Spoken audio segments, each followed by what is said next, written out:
আমরাই এখানে একমাত্র দুর্লভ বস্তু যারা রং মাখিনি।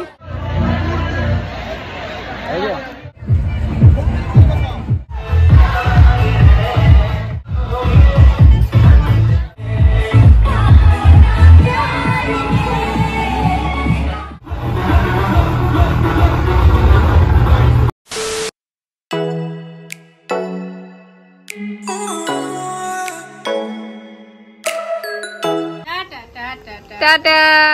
চশমা হাত দেয় না বাবা, এই নিউ লুক। তাকাও তাকাও তাকাও তাকাও তাকাও, এদিকে তাকাও, মায়ের দিকে তাকাও। চশমা হাত দেয় না বাপ্পা। চলো চলো, টুপিটা পরিয়ে দাও না তুমি ওই গাল থেকে পড়। তাকাও বাবা।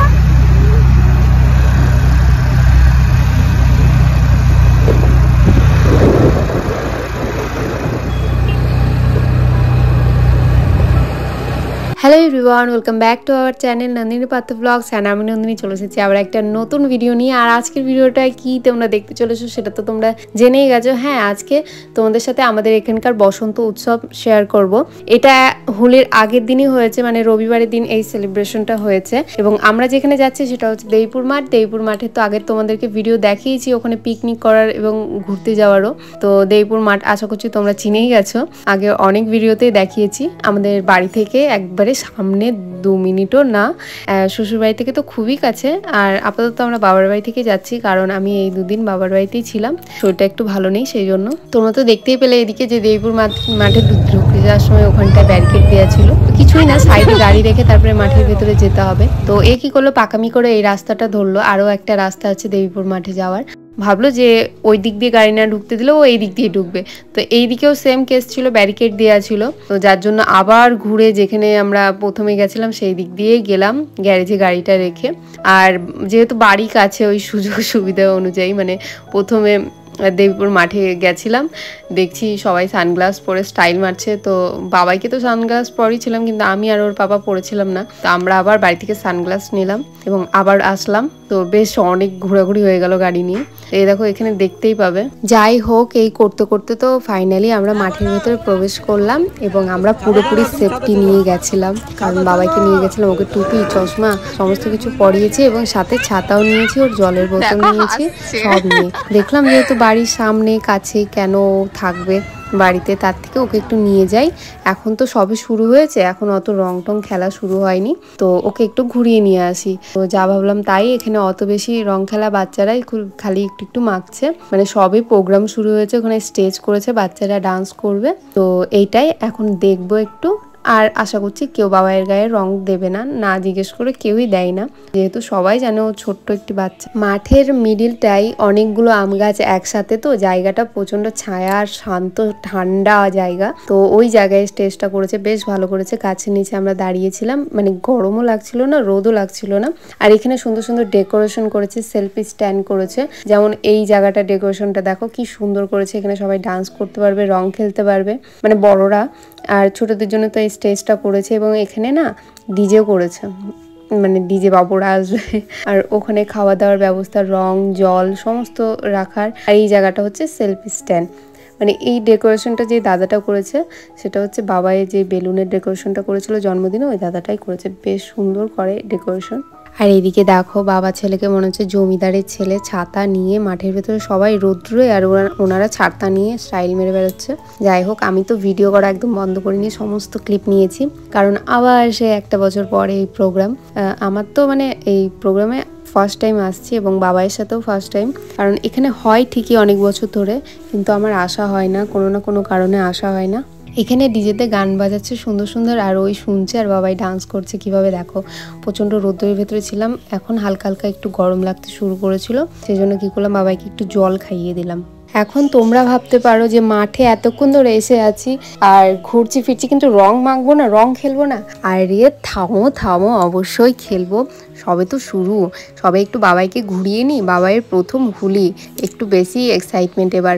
আর এবার কি হয়েছে, প্রতিবার হোলিতে না ওর ছুটি থাকে না, বা কোনো না কোনো কারণে ও জিয়াগঞ্জে থাকে না, যার কারণে ওর সাথে আমার হোলি খেলা হয় না। তো এবার একটু বেশি এক্সাইটেড, কারণ দুজনেই আছে আমার সাথে, আমার ছেলে এবং আমার হাজবেন্ড।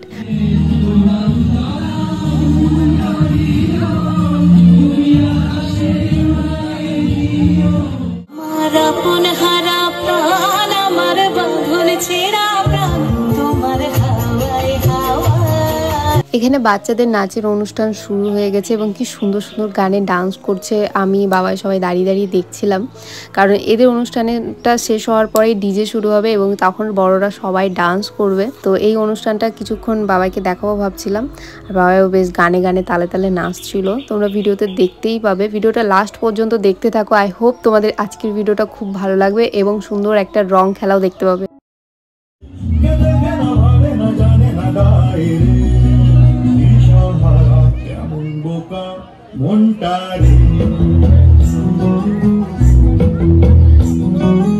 আমার সকল সাবস্ক্রাইবারদের ইনভাইট থাকলো আমাদের এই জিয়াগঞ্জ মুর্শিদাবাদের যে বসন্ত উৎসবের এই প্রোগ্রামটা দেবীপুর মাঠে। তোমরা চাইলে পরের বছর আসতে পারো।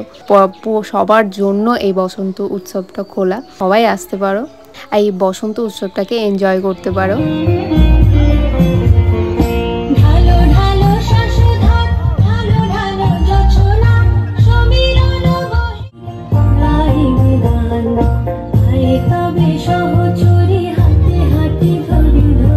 মাঝে মাঝে একটু করে তোমাদেরকে গানও শুনিয়ে দিচ্ছি, কারণ তোমরা তো জানোই কপিরাইট চলে আসবে না। তো আর এদিকে বাবাই ওর পাপার কাঁধে চেপে গানগুলো শুনছে, ডান্স দেখছে, আর ও ডান্স করছে। তোমরা দেখতেই পাবে এখনই যে কাঁধের ওপরেই ডান্স করছে। আর এদিকে দেখো বড়দের আগমন তো শুরু হয়ে গেছে, অনেকে এখনও মেকআপ করছে এই বাড়িতে।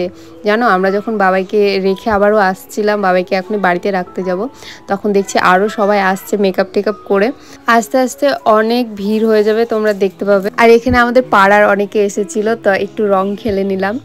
রং না মাখলে কেমনই যেন লাগছিল, কারণ এখানে সবাই রং মেখে আছে, আমি সাদা সাদা লাগছিলাম।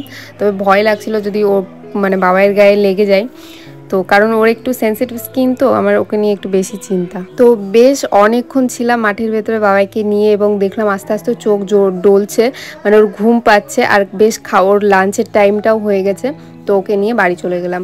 বাড়ি যেতে যেতে মানে ওর পাপার বন্ধু বান্ধবী যেগুলো কলেজে, তাদের সাথে দেখা হলো। আর বাবাই তো ওদের ডান্স দেখছিল, বেশ মজা হচ্ছিল। তো অনেক মজা করে বাবাইকে নিয়ে এখন বাড়ি চলে যাচ্ছি, কারণ ওকে লাঞ্চ টাঞ্চ করাবো। তো সেই মতো বাড়ি এসে ওকে খাইয়ে দিলাম এবং ও ঘুমিয়ে গেল। দিয়ে তারপরে আমরা গেলাম আবারও আমার বাবার বাড়িতে। ওখানে গিয়ে আমরা লাঞ্চটা কমপ্লিট করলাম এবং লাঞ্চে ছিল আমাদের ফেভারিট ডিশ, সেটা হচ্ছে কচুর ডাল, সেটা মুগ ডাল দিয়ে এবং চিকেন।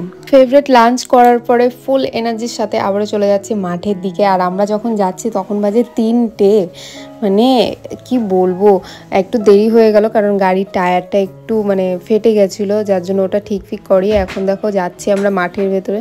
এদিকে মাঠে চলে এসেছি, আর মাঠে দেখো কত ভিড়। যখন প্রথমে আসলাম তখন কেমন দেখেছিলে দৃশ্যটা, এখন দেখো শুধু মাথা দেখতে পাবে, মাথা, আর সবাই হলুদ পাঞ্জাবি সাদা পাঞ্জাবি এরকমই দেখতে পাবে। তো এই সাইড দিয়ে যাচ্ছি, গাছের ভেতর দিয়ে যাচ্ছি না, কারণ এখানে একটা গাছ আছে যেখানে একজন সুইসাইড করে মারা গেছিলো। তো এই বিষয়টা না খুব মানে আমার হাজব্যান্ড খুব মানে, আর আমারও এইসব বিষয়ে ভয় লাগে, যার জন্য আমরা একটু সাইড দিয়ে আসলাম এবং এখানে গাড়িটা রেখে তারপরে আমরা এখন আমরা চলে এসেছি মাঠে। আর আমরাই এখানে একমাত্র দুর্লভ বস্তু যারা রং মাখিনি, যাদের গাল পরিষ্কার। তো দুটো রং কিনেছি, চলো রং মাখাবো আজকে ওকে।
ফাইনালি এতক্ষণে মনে হচ্ছে যেন আমরা হোলি খেলতে এসেছি।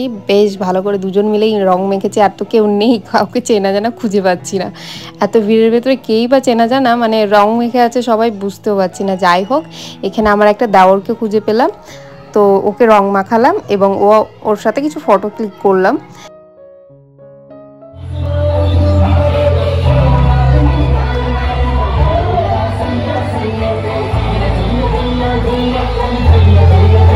দেখো এখানে সবাই কেমন নাচছে।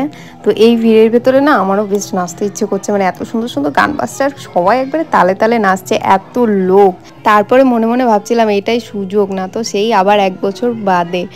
তো কি করলাম, ভালো করে একটু ভূতের মতো রং মেখে নিলাম, দিয়ে ঢুকে গেলাম একবারে ভিড়ের ভেতরে। ফার্স্টে একটু ধারে ধারেই ছিলাম, তো দেখছিলাম সবাই চিনেই ফেলছে আমাকে, তাই কি করলাম আর একটু বেশি করে রং মাখলাম এবং কিছু চেনা চেনা পার্টনার নিয়ে একেবারে ভিড়ের ভেতরে ঢুকে গেলাম। ঢুকে গিয়ে ভুল ভাল কিছু নাচ দিয়ে দিলাম, যাতে কেউ চিনতেও না পারে, বুঝতেও না পারে। বেশ একটু নেচে টেচে আবার বেরিয়ে আসে। এই দেখো আমার হাজব্যান্ড এদিকে জুম করে করে দেখাচ্ছে আমাকে ভিড়ের ভেতরে আমি কোথায় আছি। তোমরা যদি ভালো করে দেখো তোমরাও দেখতে পাবে আমাকে যে আমি কোথায় আছি। বেশ ভিড়ের ভেতরে ঢুকে গেছি একেবারে, যাতে কেউ বুঝতে না পারে। আসলে ধারে ধারে যদি ডান্স করে না, সবাই হা করে তাকিয়ে থাকবে। ভিড়ের ভেতরে যেমন খুশি নাচো, কেউ দেখতে আসবে না। ব্যাস তেমনই ভিড়ের ভেতরে ঢুকে কিছু রং ফং খেললাম। বৌদি ছিল এখানে, কিছু দিদিরা ছিল তাদের সাথে, এবং বেশ ভালো ডান্স দিলাম, দিয়ে ওখান থেকে বেরিয়ে আসলাম। বেশ মনটা ভরে গেল। আর এদিকে ওকে বললাম একটু আসো ডান্স করি, ও তো লজ্জাতেই দাঁড়িয়েই থাকলো আর কিছু ভিডিও করে দিচ্ছিলো আমার, কিন্তু ও ডান্স করেনি তেমন।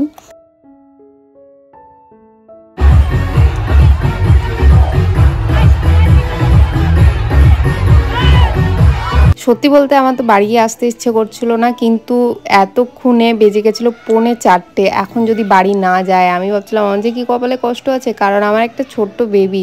তারপরে রং মেখে এত বেলা পর্যন্ত এই নাচন কোচন করছি, আর স্নান করবো বাড়ি গিয়ে যদি ঠান্ডা লেগে যায়। আর তারপরে আমার নাচটা দেখো না, মনে হচ্ছে এখনই আমি উল্টিয়ে পড়ে যাবো, যেন ড্রিঙ্ক ফিঙ্ক করে।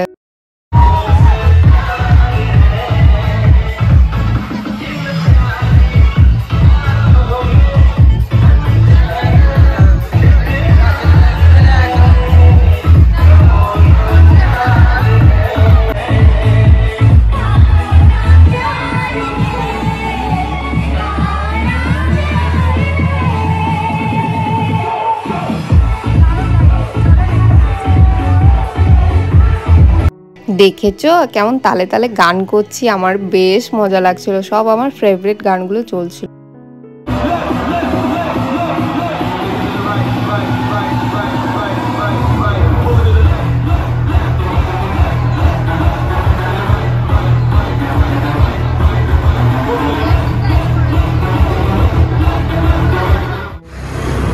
এখন আমরা যাচ্ছি হচ্ছে বাড়ি, আর ভাবছি মায়ের কাছে কি গালটাই না খাবো, তাই না? এখন বাজে 3:45, এখন যদি স্নান করি ঠান্ডা গ্যারেন্টি লাগবে। কি যে করবো।